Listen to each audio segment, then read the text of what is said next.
د مسلمانانو په توګه موږ د دې ترڅنګ چې مادي اسباب باندې عمل کوو، غیبي اسباب موږ ته ډیر زیات مهم دي او تر ټولو مهم دي.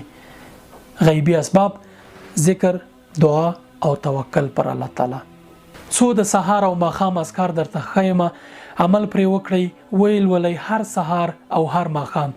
نه یوازې دا چې د کورونا له ویروس به بچ شئ، بلکې له هر شر او ضرر او له ناروغیو به بچ یاستئ او د الله تعالی ساتنه به له تاسې سره وي. الله تعالی به مو ساتي. لومړی کار چې تاسې باید وکړئ هغه دا دی چې سهار چې کله له خوبه راپاڅېږئ اودس او لمونځ ډېر مهم دی. چا چې د سهار لمونځ وکړ هغه به د الله تعالی په ساتنه کې وي.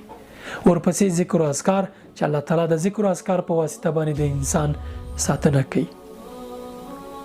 کوم ذکر او اذکار ګټور دي؟ ډیر دي، خو په څو لنډو باندې اتفاق کوو.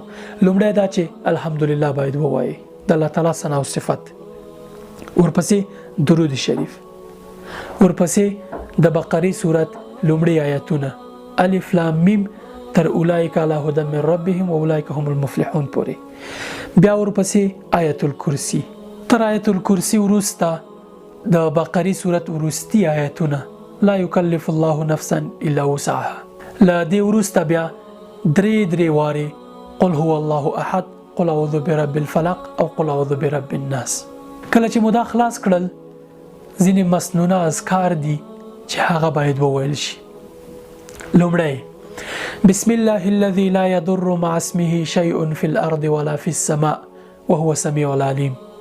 په حدیث شریف کې راځي چې چا 3 ځل دا دعا وویله، الله تعالی به له هر شر او هر ضرر نه ساتي، کاغه کورونای، کاغه نور ناروغي، کاغه بل انسان ضرري او هر څه.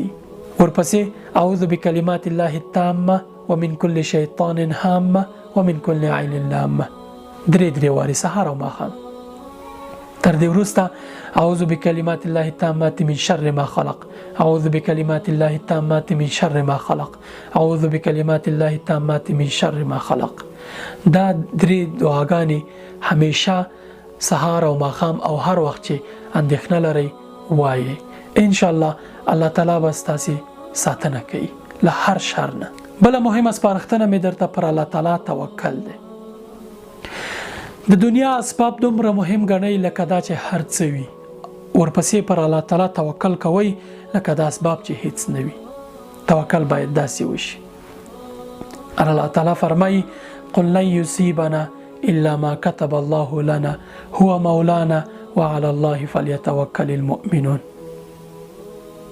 هیڅ ضرر، هیڅ شی انسان ته ضرر نشي رسولی مګر دا چې الله تعالی درته په تقدیر کې لیکلی وي. هغه زموږ مولا دی، زموږ مرستندویه دی او پر هغه باندې مؤمنان باید توکل وکړي.